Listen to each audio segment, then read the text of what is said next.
How is your pee break? My pee break. It might flash you on tape. Random, baby. Yeah. Well, thanks for having me. Quite an intro. Let's address the elephant in the room. That's not the elephant in the room. There's no elephant. Nobody cares. I too am a thought criminal. Good. Well, I like you already. Does this look like a girl who's joking around? No. But how much do you actually understand money? Especially the new wave. Beauty or intelligence. When you unleash both, it is men's kryptonite. Welcome to Talk to Me, Taylor. What's up, everybody? Are you ready to talk about that ass? You know, that ass. I'm so unhinged. I'm so excited to be with you here, all of you tonight. If you have been, which you should, if you know, you know, if you're up on the relationship show that Rob and I recently launched, you know, it's been a little bit of struggle city.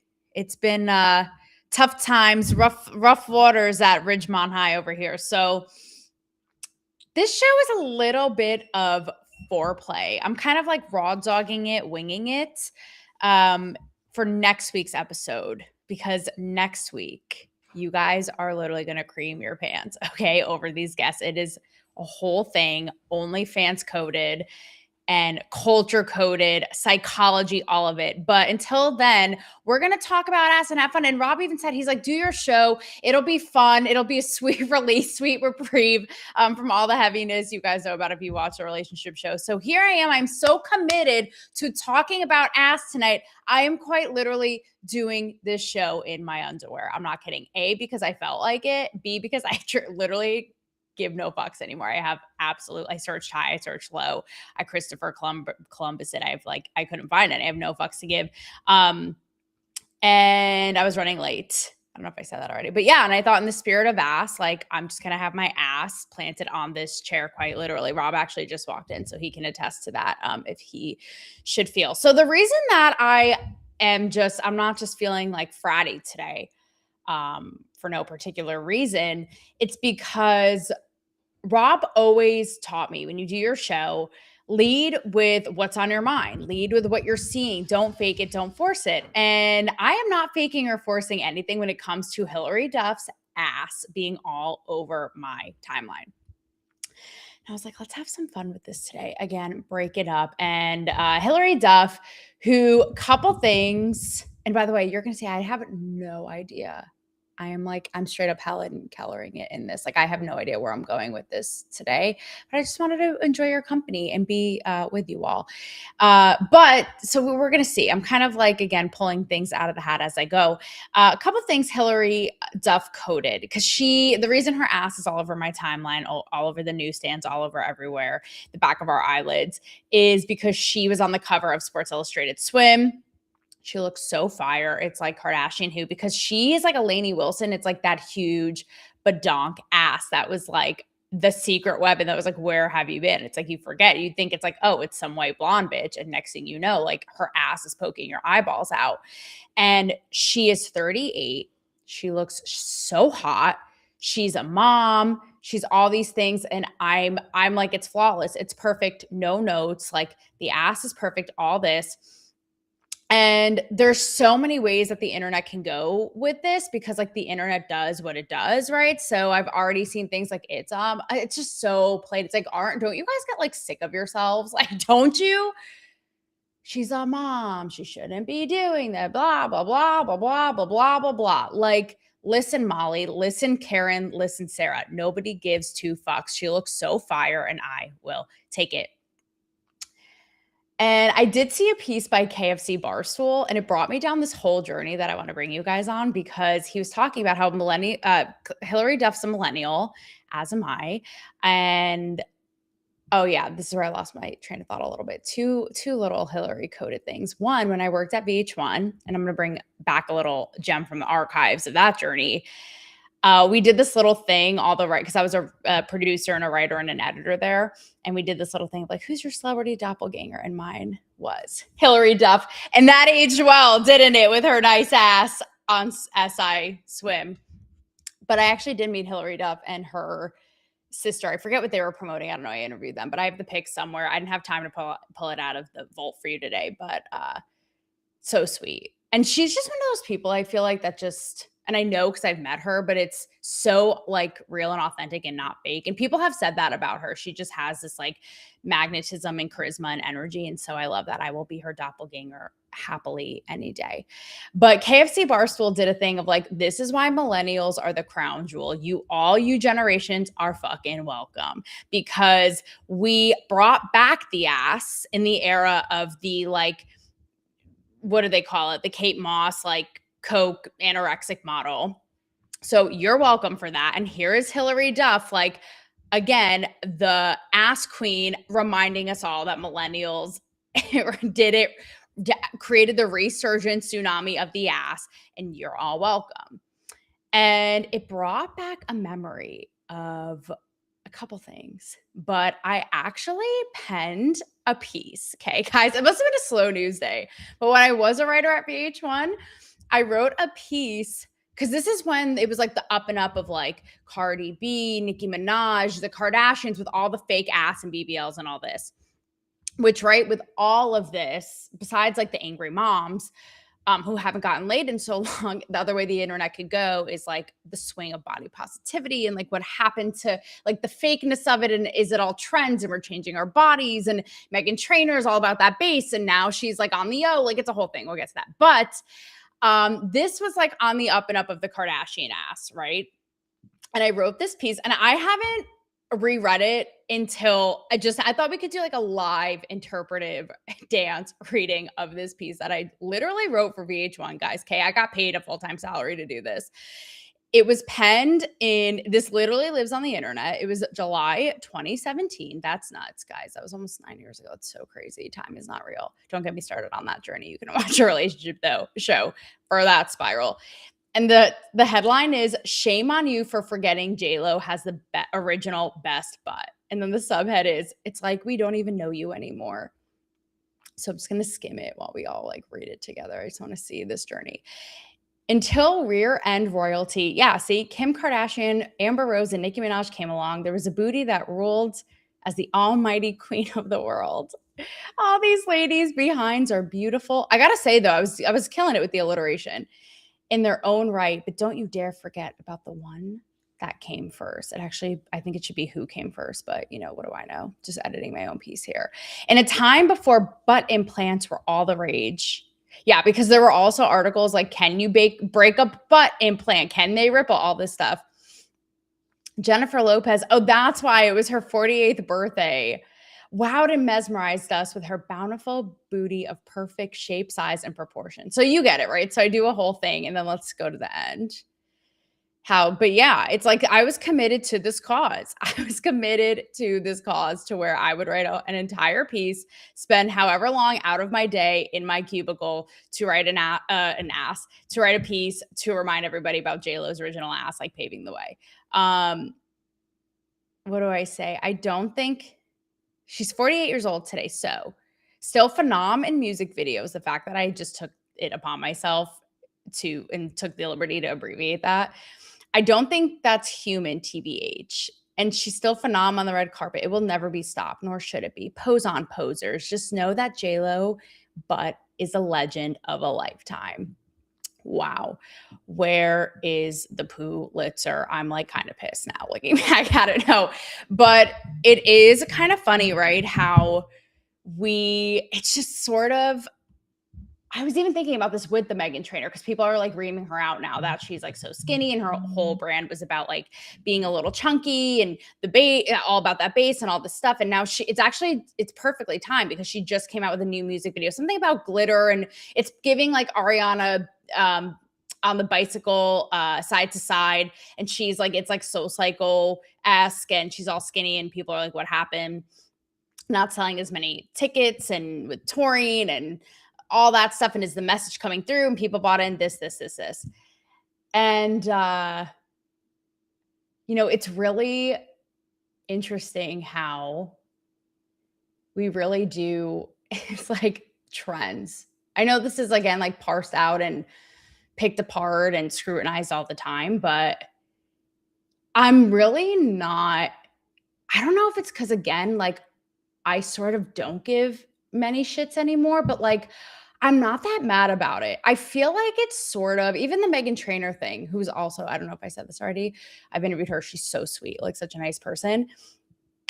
I feel like it because in my old day, I'd be all up in arms. Like, what happened? You know, you were all about body positivity, so you never really were about that because then the magic Ozempic comes along, and now all of a sudden you guys are railroad Kate Moss. Like, what the fuck? I thought you were all about like Lizzo shaking your, fat ass all around, whatever it is, and even Lizzo's lost weight. All this, and I was thinking about it, and I don't know. It just yes, there's something to be said about women's bodies being a talking point, being a trend, which is crazy. It's like not a hair clip, not a top, but your actual body, which has gotten out of hand and all this.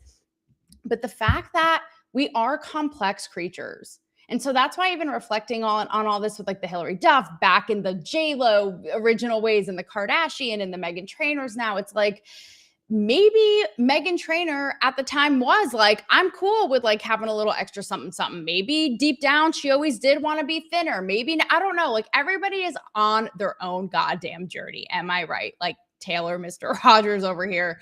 And we're contradictions and we're complicated people. And so it kind of makes sense that we would go back and forth and change as individuals and as a society. Like, again, I don't know if I've had a come to G's tits moment or what, but I'm not that mad about it. I'm like, it kind of like makes sense. Like, I'm not up in arms because, again, we're just complicated little creatures in that way. But speaking of tits, I actually, because again, like I try to always not just ramble on the show, but like educate the masses. And so I thought I would educate and run through ChatGPT because I'm more of a boob girl myself. But the reason I appreciate the Hilary Duff thing too is because like as another white blonde bitch, I don't know if you guys know this. Many of you may know I went on a whole body transformation journey that I'm really proud of. I call it Operation Sex Goddess Body. And I embarked on said journey about 4 years ago, and it completely changed my life. I've talked about it in depth. I can talk about it more, but it changed everything like from the inside out as like a woman and femininity and power and sexuality, all of it. But what you don't know is I actually started it as Barbie butt. I wanted that like really tight, toned ass and toned legs. I never wanted to lose weight. I'm only 5'2" for those of you who, don't know yet, Sabrina Carpenter-esque. But I didn't want to lose weight. I just wanted that like that big, bubbly, tight ass. And then that ultimately turned into like, a whole body transformation, obviously journey head to toe. But that's why I can appreciate it. I can appreciate a nice fat ass on a white girl. Like, let's go. I don't know how much Hilary Duff, how much work she puts into it. Like Lainey Wilson talks about this in her new documentary. And it's actually really funny. She has like such a great attitude about so many things. And Lainey Wilson, another white girl with a huge unexpected ass. You're like, whoa, first thing you were like strumming the guitar. Next thing I know, it's like I'm motorboating your like ass cheeks. And she talks about in the documentary how her ass went viral. And she wasn't like how all these angry feminists were like, oh, we are objectified, blah, blah. And she went on her social media and she's like, if you're here for the ass, great. If not, great too. Either way, happy to have you. And she was sort of like, God works in mysterious ways. And so sure. And I just love that whole attitude. So all that said, though, I am a little bit more of a boob girl. And I remember growing up, right, we would always talk like in the locker room with guys or whatever on field trip and be like, are you an ass guy or a boob guy? Which I don't know if the kids do that these days. Like you guys will have to tell me because I feel like now they're all PC and shit. But because I do try to educate, okay, I came around and I came back just like fertility father Trump, who we're going to get to. I ran through ChatGPT. I was like, are there psychological traits of an ass guy versus a boobs guy? And it actually kind of gave me some deets, which is really funny. So you guys can tell me if you have personal experience with this or if ChatGPT is full of it, okay? It says boob guys are often, well, whatever, it says stereotypes. So ChatGPT is trying to watch its ass. Like, now it cares. Okay, now it cares. This is the same ChatGPT that was like, Taylor, Charlie Kirk is not dead. It was like, signed, sealed, mic drop, it's hill to die on, no pun intended. And I was like, yes, he is. Now with the boob versus ass guy, it's trying to be all like allegedly, but whatever. So it says boob guys are often stereotyped, more visually driven, by overt femininity, nurturing, symbolism, softness, comfort, slightly more traditional or boyish in attraction style, fantasy, flirtations, blah, blah, blah. Whereas ass guys are often stereotyped, it says, as, I actually could see this because it's like, even in rap songs and hip hop, it's like, yeah, split that ass on the stripper pole, girl. Like, you don't really hear them being like, shake your titties in my face, but whatever. So it says ass guys stereotypes as more sensual than purely visual, attractive movement, confidence, athleticism, body language, chemistry, vibe, more than pinup aesthetics. Interesting. The more you know. Often associated with appreciating confidence, dominance, swagger. Interesting. Honestly, this all tracks. So that's a little bit of that from ChatGPT. I'm going to kindly exit that chat. And yeah, and the last thing I will say is I've been committed to this conversation, not only the J-Lo piece, not only my own Barbie butt journey, but I did interview Bryce Dallas Howard, famous actress, Ron Howard's daughter. She's another one, white girl, like packing the ass. And I remember in our sit-down interview, she was promoting Pete's Dragon, a Disney movie, but something had gone on about her ass, and she talked about it in the Kardashians, like actually kind of like giving them credit for bringing the ass back, like Juvenile backing that ass up, but for a white girl. And I remember I was so proud that I asked her about this at an otherwise like family-friendly, uptight Disney thing. And at the time too, the Kardashians, and they still do, but they had like such a stigma where it was like, oh, it's negative for women's body image and it's fake, blah, blah, whatever. So all of it was kind of stigmatized. And I asked her about it. And I remember her being like, yeah, kudos to them, because it like paves the way yet again for women like me. And the sad thing is I Googled it. I could have sworn I ran a piece on it, but I was working for Bustle at the time, which is like very much like men are bad, don't shave your armpits, feministy. So they didn't run it. And I'm actually kind of low-key pissed about it now. And I looked at the articles at the time, and sure enough, they ran one about like motherhood and one about like her kids. I don't know, whatever. But just know the effort was there. So Hilary Duff, the Sports Illustrated, the whole thing, it's so fire. I'm obsessed. And I even saw some people, because Hilary Duff, she's like me. She's petite. She's a little curvy. She's not stick thin. And you can tell in some of the swimsuit photos, like it's a little Photoshop, like her legs look a little thinner. I don't know why. Again, I don't know what's come over me. I don't know. It not like that. Boob guys, I know what you're thinking now. I don't know what's come over me. Normally, again, I would be so up in arms, and I'm just sort of like, I could tell. And I'm just like, I don't care. Like, okay, whatever, fine. So they made her legs look a little bit thinner, whatever. Like, she's 38. She's a mom. She's unabashed. She's out there. She's unabashed. That pun was reaching. So I just don't care, whatever, because people in the comments like, meh, meh, meh, meh, and whatever. Okay, so speaking of being a hot mom, Trump, I saw the most hilarious clip today of Trump calling himself the father of fertility. And this one hits, it taps and slaps my ass and then some, because, and we'll reveal more about this, but specifically on the relationship show, embarking on my own fertilization egg freezing journey, which I'm 35. Obviously, like I've said, the clock struck midnight when I turned 35, and I've just been in a literal spiral ever since. So I'm healthy. I'm good. Knock on wood. I don't have fertility issues, but I'm like, just in case, you know, the clock is clocking. So here we are. And it's been a very emotionally charged up and down journey. Again, it's never something that I ever considered, wanted to do, thought I do. You have a lot of women being like, and hopefully I do feel this, but a lot of women being like, you know, I was able to like exhale and breathe a sigh of relief after I did it, just to have the safety and the backup. I'm definitely anxious about the whole process. And I talk about it on the show. Rob and I went in yesterday for a consultation. I was like, anxious pee, crying, laughing, breaking my nails off in the thing. Like it was a thing, right? But so all that to say, yeah, it's something that I never considered. I never, like many women now, thought I would be this late in life. I thought I would have had kids by now, and the time just it just creeps up on you. So all that to say that IVF, and you see this all the time. You see people talking about their journey and their fertility journey and all this. And it's one of those things I feel like as in tune as I am with, women and on the pulse and catching the vibe of women's issues and where we're at. I really do feel like it's one of those things that unless it hits close to home, it feels super foreign. So now that I'm in it and see how much it is a journey, like physically, emotionally. They say that like, with all the shots and you like blow up, like it's a whole thing. I'm like, okay. They do not tell you this. Secondly, not that I ever bought into the dogma. I did a little bit again in these early VH1 days I'm talking about, but of like the feminist, like, I don't need a man, da da da da. When you see how expensive this stuff is, and I know it's talked about, but it's not talked about enough. And that's why I don't know that's why it's so bizarre in the whole thing again, because humans are so contradictory, especially in this time now where everybody just like steps over themselves and goes in a loop and nothing makes sense.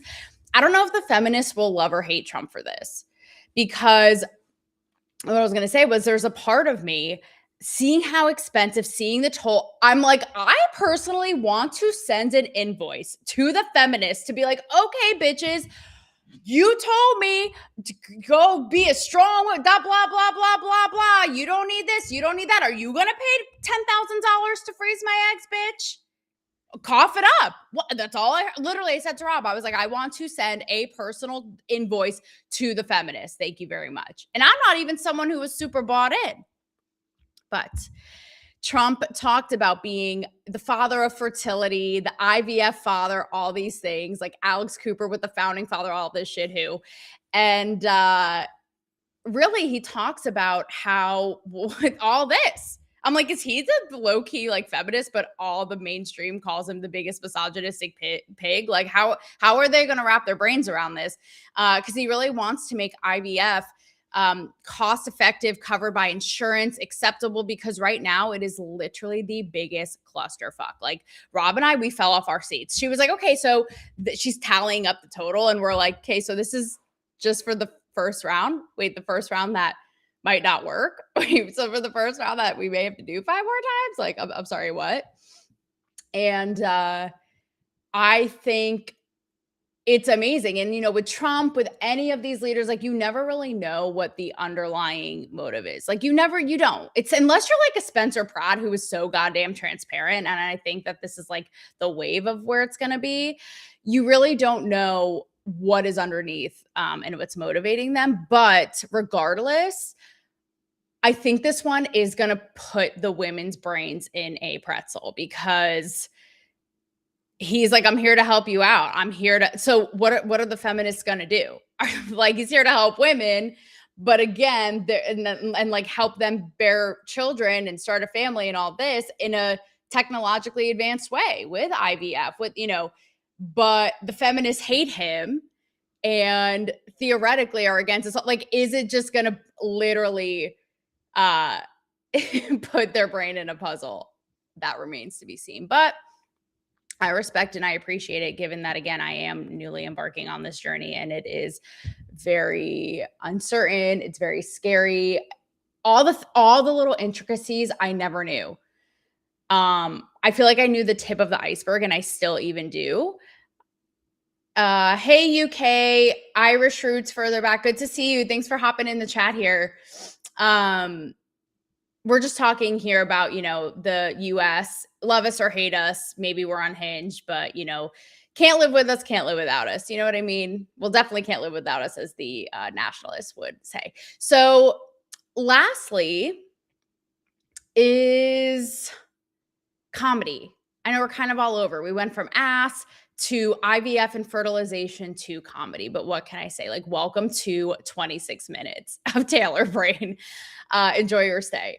No, I don't know. I mean, again, this kind of brings me back to the Hilary Duff thing and millennials' role in we're like the middle child right now, right? Like we're between the Gen Xers and the Boomers and the Gen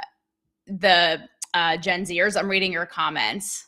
Thank you for that. Interesting from the male perspective too here. I love it. I love to hear that. And so millennials' role in restoring, maybe it's something like ass, like Hilary Duff, and things to, you know, childbirth as we're seeing and later in the game, which I love to see, to comedy.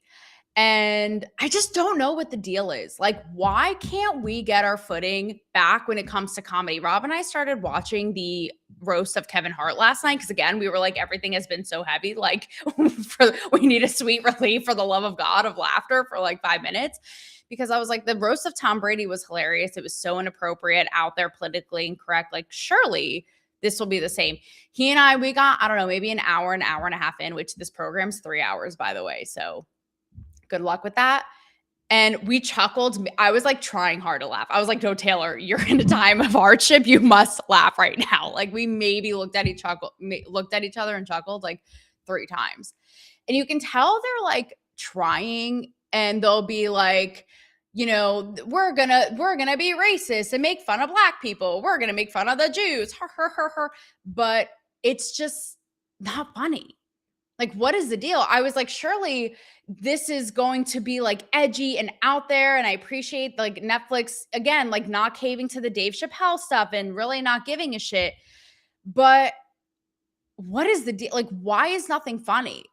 Forget rom-coms. That shit has passed. It is not going to resurrect like Jesus, like anybody, like it's gone. That's already a lost cause. But comedy itself, like, what is the deal? Guys, we're in a state where the so-called great comics of the US are taking their bits to like the Middle East, where you are a woman showing a shoulder and you get like your arm cut off. It's like, what are we talking about? Like the mecca of free speech. Okay. Backwards world. So I'm going to close out with a couple comments here. 48, slap in the middle, Gen X. Yes. The old world, modern day at the same time is a trip. I love that. I always love when the comments like wrap it up for my blonde brain in such a poetic way. I love this. And this is exactly, I'm going to put it up on the screen here. This is kind of what I'm getting at, you know, with this episode again, whether it's women's bodies or ass or Ozempic or fertility or comedy, the merging of the old world and modern day and reconciling that. And millennials' place in that, perhaps as a millennial, to any of you other millennials out there, like do our damn best to bring back what is true and what is good. And that is comedy that is actually funny. And that is, you know, unabashed white girl ass. So with that, have a great weekend. Thank you guys for the like and subscribe. I see you in the comments, and I will see you next week. Thanks for tuning in. Chris, how was your pee break? My pee break. They might flash you undetected. Random, baby. Yeah. Thanks for having me. Quite an intro. Let's address the elephant in the room. That's not the elephant in the room. There's no elephant. Nobody cares. I too am a thought criminal. Good. Well, I like you already. Does this look like a girl who's joking around? No. messing around? But how much do you actually understand money, especially the new wave? Beauty or intelligence? When you unleash both, it is men's kryptonite. Welcome to Talk to Me, Taylor.